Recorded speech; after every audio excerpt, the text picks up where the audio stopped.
নমস্কার বন্ধুরা, কেমন আছো? আশা করি ভালো আছো, সুস্থ আছো। আমরাও ভালো আছি তোমাদের আশীর্বাদে।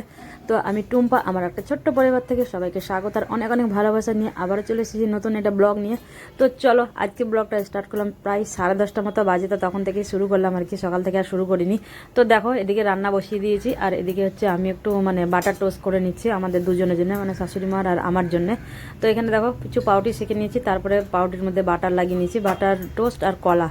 আজকে টিফিনেই খাওয়া হবে, যেহেতু দুজন আছি ওই জন্য আর বেশি কিছু আর টিফিন আর খেলাম না। তো বেশি টিফিন খেলাম না, তাড়াতাড়ি করে তো বেরোতে হয়, ভাত খাই, ওই জন্য ভাত খেতে পারি না বলে অল্প করেই নিয়েছি আর কি। আমি 2 পিস নিয়েছি আর শাশুড়ি মার জন্য 3 পিস দিয়েছি। তো যাই একটা চলো, তারপর দেখো এখানে তেলটা বাড়ন্ত ছিল, তো তেলটা একটু ঢেলে নিলাম আমি। তো এখন একটা তরকারি বসিয়ে দেবো, তারপরে খেতে থাকবো।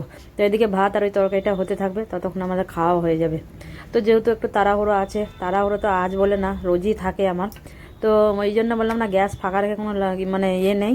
তো একটা করে হতে থাক আর আমরাও এদিকেও কাজ করতে থাকি। ওই জন্যে তেলটা ঢেলে নিয়ে এখন বসিয়ে দেবো শাক, পালং শাকটা বসিয়ে দেবো, তারপরে যাব খেতে। খেয়ে তারপরে আরও তরকারি আছে, তারপরে সেগুলো করব, মাছ ধোয়া আছে সেগুলো ধুতে হবে। তো চলো, এই যে আমার তেলটা ঢালা হয়ে গেছে, তো তেলটা ঢেলে দিলাম, কড়াইও দিয়ে দিলাম। তো এখন আমি সবজিগুলো দিয়ে দেবো, তারপরে একটু নাড়াচাড়া করে তখন জল দেবো। তারপরে দেখো প্যাকেটের মধ্যে একটু তেল আছে, তো এটাকে এইভাবে রেখে দিলাম। তো এখন যেটুকুনি আছে না সব পড়বে আর কি, আস্তে আস্তে ঘুরে ঘুরে বেরিয়ে যাবে আর কি। তো যাই হোক, তো চলো তেলটা ঢেলে তারপর দেখো নিয়ে এখানে শুরু করে দিয়েছি রান্নার দিকে। তো এখানে বেগুনগুলো আগে দিয়ে দিলাম ভাজতে, তো বেগুনটা ভেজে তুলে নেবো। তারপরে এখানে হচ্ছে আলু, বেগুন, তারপরে কচু দিয়ে পালং শাক। তো এরমভাবে শাকটা রান্না করলে খেতেও খুব ভালো লাগে আর খুব টেস্টও হয়। তো এইভাবেই আমার ছেলেও খুব পছন্দ করে এইভাবেই পালং শাক রান্নাটা। তো চলো, তারপরে যে মা বাইরে সবজি কাটছে এখন বসে বসে, আর আমি এদিকে রান্না করছি। যেহেতু মা আছে একটু সবজিগুলো কেটে দেয় বলে অনেক সুবিধা হয়, তো তাড়াতাড়ি রান্নাগুলো বসাতে পারি। তারপরে দেখো এই যে বেগুনটা ভাজা হচ্ছে, এই যে ভাত বসিয়েছি, ভাত এখনও ফুটিনি। তো এই যে এখানে সব শাকটা কাটা আছে আর ওই দিকটায় মা আরও সবজিগুলো কাটছে এই যে বসে বসে। তো দোকানে যে আলু ছাড়ানো হয়ে গেছে, অনেকগুলোই আলু ছাড়িয়ে দিয়েছে, আর আমার সবজিগুলো এখনও কাটছে, আরও 2টো তরকারি হবে। তারপর দেখো এখানে বাটা টোস্ট লাগিয়ে রেখে দিয়েছিলাম, বাটাটা লাগিয়ে রেখে দিয়েছিলাম। তো এখন কলাগুলো নিয়ে নিচ্ছি দুজনের জন্য 2টো। তো 2টো কলা আমার, এই যে 2 পিস রুটিটা আমার, আর এদিকে আছে শাশুড়ি মার জন্য। তো কলা নিয়ে নিলাম একটা করে। তো এমনিতেই রুটিটা একটু মিষ্টি রুটি, ওই জন্য আর বেশি কিছু নিলাম না, একটা করে কলা নিলেই হয়ে যাবে। আর বাটারে তো চিনি টিনি আমি খাই না, আর মাকেও দিই না চিনি খেতে, এমনিতেও চিনি খাওয়া ভালো না। তো যাই হোক, তো চলো তো টিফিনটা করে নেই, করে তারপরে দেখো অনেক কাজ আছে, ছোটো ছোটো এখন কাজ করতে হবে, কিছু করার নেই, এটা রোজকার অভ্যাস, ছোটো ছোটো কাজ করাটা। তারপর দেখো পালং শাকটা এদিকে হচ্ছে, ভাত হয়ে গেছে। তো এদিকে বিনস গাজরের একটা তরকারি বসিয়ে দিয়েছি, এটা রাত্রে রুটি দিয়ে খাওয়া হবে বলে। তো এদিকে 2টো তরকারি হচ্ছে, তারপরে এখন মাছ হবে। তো এই যে বেগুনটাও ভাজা আছে এখানে। তো এই যে মাছ নিয়ে এসেছি, আজকে নিয়ে এসেছিলাম বাটা মাছ নিয়ে এসেছি, ছোটো বাটা মাছ নিয়ে এসেছি। তো ছোটো বাটা মাছগুলো বেশ পাওয়া যায় না, তো আজকে পেলাম, তো ওই জন্য নিয়ে এসেছি। দেখো অনেকগুলোই নিয়ে এসেছি, তো সবারই 2টো করে হয়ে যাবে। তো এক বেলাকার মতো হলেই হয়ে যাবে বলে, তো বেশ একদম ছোটো না, মিডিয়াম সাইজ আর কি। তবে খুব বড় বাটাটা আবার খেতে চায় না। তো আর এই ছোটো বাটাটা বেশ ভালো, কাটাও কম হয় এই বাটা মাছগুলোতে। তো বড়গুলোতে নাকি কাঁটা বেশি হয় তাই বলে, আর ছোটোটা টেস্ট বেশি, তো আমার ছেলে তাই বলে। তো যাই হোক, তো চলো তবে কলপারে চলে এসেছি তো মাছগুলো ধোয়ার জন্য। তো দেখো এই মাছগুলো একটু ধুতে সময় লাগবে, যেহেতু আমাদের এখানে ভালোভাবে মাছগুলো কেটে পরিষ্কার করে দেয়, তাও হলেও আমাদের ধুতে হয়। তো সব মাছে না ফুলকোটা বার করে নিয়ে, আর ওই যে পটকাগুলো সব পেটে আছে, ওগুলো বার করছি। আর বেশ জায়গায় জায়গায় একটু আশ আছে কিনা, বেশ নিজেকে তো ভালো করে পরিষ্কার করে ধুতেই লাগবে, কারণ ওরা যেটা করে দিয়েছে অনেক সুবিধা করে দিয়েছে আর কি। অনেক বাজারে মাছ কেটে দেয় না, এসব ছোটো মাছ কাটে না, আমাদের এখানে যে মাছই নেবে, যত ছোটো মাছ নাও না সবই কেটে দেয়। তো যাই হোক, তো চলো, তো দেখো আমার মাছগুলো সব একে একে ধোয়া হয়ে গেল। তো ভালো করে ধুয়ে এখন নিয়ে যাব ঘরে, তো এটাকে নুন হলুদ মাখিয়ে রাখবো, তারপরে তাই ইয়ে করবো, অন্য অন্য কাজগুলো করি। তো এটা তখন এটা থাকবে না, 2টো তরকারি হচ্ছে, ওইটা হবে, তারপরে তখন মাছগুলো ভাজতে দেবো। তো চলো দেখো ভালো করে ধুয়ে নিলাম মাছগুলো, আর ধুয়েছি পুরো সাদা হয়ে গেছে মাছগুলো, এত সুন্দর করে ধোয়া হয়েছে।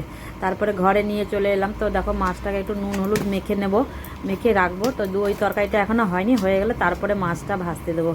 তো চলো ততক্ষণে মাছটা নুন হলুদ মাখিয়ে আমি অন্য অন্য কাজগুলো করি, কারণ বললাম না সব দিনই ছোটো ছোটো কাজ করতে হয়, এইভাবেই আমাকে চালাতে হয়, কারণ যেহেতু দোকান আর বাড়ি দুটোই সামলাতে হয় আমাকে একাই, ওই জন্য আমাকে একটু বেশি ছোটাছুটি করতে হয়, যেহেতু একা হাতে সব কিছু করি। তো মা আছে, মা ওই টুকটাক ছোটোখাটো কাজগুলো করে, তাহলে তো অনেক কাজ থাকে তাই না, বাজার করা থেকে শুরু করে রান্না, তারপরে দোকানে যাওয়া, বিশেষ করে দোকানে যে সারাদিন যায় না, ওইটাই হচ্ছে আমার এখানে একটু প্রবলেম। তো কিছু করার নেই, এতদিন করে আসি, এখনও করতে পারবো, কোনো অসুবিধা নেই। যাই হোক একটু মানে অসুবিধা নেই বলতে মানে নিজের একটু কষ্ট হয়, কিন্তু সেটা আর কিছু মনে করি না, যখন কাজ করতে থাকি সেটাই ভালো লাগে। তারপর দেখো গ্যাসটা রান্না হয়ে গেছে, তো গ্যাসটা ভাবলাম একটু মুছে দেয়, যেহেতু তাড়াতাড়ি হয়ে গেছে তো একটু ভীম লিকুইড দিয়ে দিলাম। তারপরে গ্যাসটা একটু ভালো করে সাবান দিয়ে ঘষে মুছে দিলাম, যেহেতু সপ্তাহে দু সপ্তাহ এক সপ্তাহ অন্তর অন্তর একটু করে সাবান দিলে না এগুলো ভালো পরিষ্কারও থাকে। তো দেখো সাবান দিয়ে দিয়েছি, তো বেশ করে দিয়ে বেশিরভাগ আমি শ্যাম্পু দিয়েই করি, ক্লিনিক শ্যাম্পু দিয়ে দিই, তারপরে গ্যাসটা মুছি, মানে খুব ভালো পরিষ্কারও হয় শ্যাম্পু দিয়ে। ওই জন্য আমি শ্যাম্পু দিয়ে করি। তার লিকুইড ভীম লিকুইডটা ছিল বলে ওটাই দিয়ে দিলাম। তো দেখো বেশ মনে হচ্ছে অনেকটাই আমার মনে হচ্ছে হয়ে গেছে, এত ফেনা হয়ে গেছে যে লাস্টে মুছে মুছে আমি আর করতে পারছিলাম না। আর এখানে যে জল দেবো সে জল দেওয়ার মতনও উপায় নেই, যেহেতু ঘরে জল পড়ে যাবে, ওই জন্য জলও দিতে পারছিলাম না। তো যাই হোক, তো নেতা ধুয়ে ধুয়ে মুছে নিলাম। তো দেখো বেশ সুন্দর হয়ে গেছে চকচকে একদম। যে ফেনা দেখেছো মানে কতবার ধরে আমি মুছেছি তার ঠিক নেই, এতটা মানে পরিমাণ পড়ে গেছিলো, আর একটু অল্প দিলে আর কি ভালো হতো। তো বুঝতে পারিনি, এরকম করে দিয়েছি একদম ঘুরিয়ে ঘুরিয়ে, তো অনেকটাই পড়ে গেছে। তারপরে দেখো পুরোটাই মুছে নিলাম। তো বেশি তো বড় জায়গা না, তো এইটুকুনি হচ্ছে জায়গা, তো কতক্ষণ আর লাগবে কাজ করতে, বেশি সময় লাগবে না। কি করব মানে এইটুকুনি মানে শখের রান্নাঘর আর কি। এইটুকুনি একটা ঘরের মধ্যেই এক সাইডে রান্না হয়, এক সাইডে খাট আছে, এই হচ্ছে দুটো ঘর। তো ওই ঘরে তো আর কিছু করা যায় না, ওই জন্য এই ঘরে সব কিছু করতে হয়। তো এটা হচ্ছে আমার শখের রান্নাঘর আর কি। তো এটাকেই ভালো করে পরিষ্কার করে সুন্দর করে সাজিয়ে গুছিয়ে পরিষ্কার করে আর কি রাখি। তো শখের রান্নাঘর এখন এটাকেই মানতে হবে, কবে আর মানে নিজের শখের আর ভালো রান্নাঘর হবে জানি না। আশা করি তোমরা যদি সাথে থাকো বা একটু ভালোবাসা দাও তার যদি করতে পারি আর কি। তো দেখা যাক। তো সবাইকেই বলছি প্লিজ একটু ভালোবাসা দিও, তো তোমাদের ভালোবাসার অপেক্ষায় আছি। তো যদি বা কোনো দিন করতে পারি নিজের শখের একটা সুন্দর রান্নাঘর তো হবে, কারণ সবারই শখ থাকে নিজস্ব একটা সুন্দর রান্নাঘর থাকবে, সুন্দর একটা বাড়ি থাকবে, সবারই শখ থাকে। তো আমাদের শখ কবে পূরণ হবে জানি না, তো আশা করি তোমরা সাথে থাকলে হয়ে যাবে। তারপরে দেখো এদিকে গ্যাস মোছা হয়ে গেছে, খাবারগুলো নিচে ছিল সব উপরে তুলে দিলাম। তারপর দেখো গ্যাসটা সব মোছা হয়ে, তো ফাইনাল লুকটা তোমাদের একটু দেখালাম। তো দেখো কত সুন্দর পরিষ্কার চকচকে একদম হয়ে গেছে, তো গ্যাসটাও খুব চকচক করছে। তো যেহেতু আমি এইভাবে পরিষ্কার করি বললাম, আমার গ্যাসটা এমনি অনেক সময় পরিষ্কার মানে এত সুন্দর পরিষ্কার, মানে বেশিরভাগ যখন করি না গ্যাস ফুটে এদিকে কোথায় ময়লা ওদিকে কোথায় ময়লা, চাকু নিয়ে খুঁচিয়ে খুঁচিয়ে পরিষ্কার করি। যখন বাড়িতে থাকি তখন এইসবগুলো মানে বসে বসে করতে থাকি। তারপর দেখো চলে এসেছিলাম, বিছানাটা সকালবেলায় তুলেছিলাম, তো যাই হোক কোনো রকম তুলে মানে নেমে এসেছি। তারপরে একটু ভালো করে গুছিয়ে ঝেড়ে নিচ্ছি, তখন আর ঝাড়া টাড়া হয়নি, কোনো রকম বাসি বিছানাটা তুলে আর নেমে এসেছি। তারপর দেখো ভালো করে গুছিয়ে দিলাম, তারপরে বিছানাটা ঝেড়ে দিলাম, কারণ এই যে ঝেড়ে দিলাম ব্যাস, এখন তো বিছানা ওঠার মতন কেউ নেই। তো সব রাত্রিরে আসবে সব বাড়ি, আমিও থাকবো না, আর শাশুড়ি মাও থাকে না। শাশুড়ি মা যদি বা শোয় তো সামনের ওই আরেকটা আমাদের খাট আছে, ওই খাটটা সেই খাটে অতটা শোয় না। তো ওই জন্যে পুরো একদম ঝেড়ে পরিষ্কার টান টান করে চাদরটাও দিয়ে দিলাম। তো চাদরটা বেশ কয়েকদিন হয়ে গেল, চাদরটা পাল্টাতে হবে, তো দেখি শনিবার রোববার যদি বাড়িতে থাকি তখন চাদরটা চেঞ্জ করে দেবো। তারপর দেখো ভালো করে বিছানাটা বেশ সুন্দর করে ঝেড়ে দিলাম।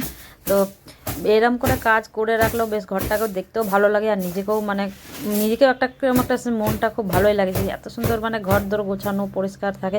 যেহেতু বাড়িতে থাকি না বলে অতটা পাই না, বাড়িতে না থাকলে আরও মানে সুন্দর করে গুছিয়ে রাখতে পারতাম।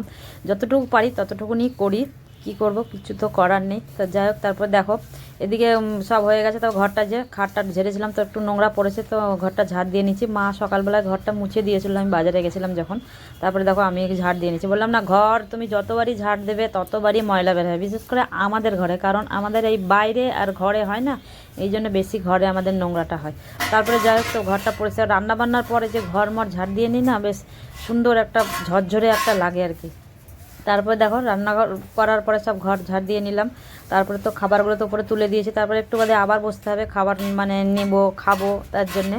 তো চলো আমার দেখো ঝাড় দেওয়া হয়ে গেছে, তো ময়লাটা ফেলে আসি। তো এইভাবেই দুটো ঘরই আমি ঝাড় দিয়ে নিয়েছি, সামনের ঘরটাও ঝাড় দিয়ে নিয়েছি। তারপরে চলে এসেছিলাম কিছু জামা কাপড় কেচেছি, বাসন ধুয়েছি, ওগুলো আর তোমাদেরকে আর দেখাইনি, তাড়াতাড়ি করে নেওয়া সব কিছু মানে ক্যামেরাবন্দি করতে গেলে আমারও সময় চলে যায়, তাই জন্য পারি না, যতটুকু পারি ততটুকুই করি, কিছু করার নেই।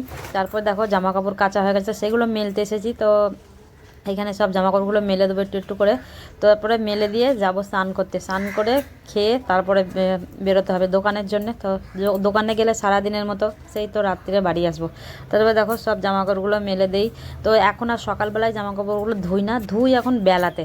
তো আগে সকাল সকাল দিয়ে ধুয়ে দিতাম, তো এখন যেহেতু একটু ঠান্ডা ঠান্ডা পড়েছে আর উঠতেও একটু দেরি হয়ে যাচ্ছে, ওই জন্য সকালবেলায় ধুতে পারছি না। ভোরবেলা জামা কাপড় ধুতে পারছি না, জন্য বেলা করেই ধুচ্ছি। তারপর দেখো জামা কাপড় মেলতে চলে এসেছি, তো একটা একটা করে সব জামা কাপড় মেলে দেবো। তো বেশি জামা কাপড় নেই, অল্পই জামা কাপড় আছে, যেহেতু এখন শীতের দিন আস্তে আস্তে জামা কাপড়ও বাড়বে, কারণ চাদর সোয়েটার এগুলো হবে না, ওই জন্য অনেক জামা কাপড় হয়ে যাবে। তো এখনও সেইভাবে তো বার করা হয়নি, তো ওই জন্য বেশি জামা কাপড় নেই। তো যাই হোক, তো চলো পুরো জামা কাপড়গুলো আমি মেলে নিলাম। আর এখানে রোদ্দুরটা চলে গেছে, এখানে রোদ্দুরটা আসে প্রায় 11টার থেকে 12টার মধ্যে, মানে আর কি রোদ্দুরটা এখান থেকে চলে যায়, বেশিক্ষণ থাকে না, 1 ঘন্টার মতো রোদ্দুর থাকে। তোমার সাথে কথা বলতে বলতে দেখো জামা কাপড়গুলো মেলা হয়ে গেছে। তো ভিডিওটা আজ বেশি আর বড় করলাম না, এখানেই শেষ করছি। ভালো লাগলে একটা লাইক কমেন্ট শেয়ার করো, আর চ্যানেলে যদি নতুন বন্ধু হয়ে থাকো চ্যানেলটাকে পাশে থেকো, আর সব ভালো থেকো, সুস্থ থেকো। তো আজকের মতো সবাইকে টাটা, দেখা হবে নতুন একটা ভিডিও নিয়ে।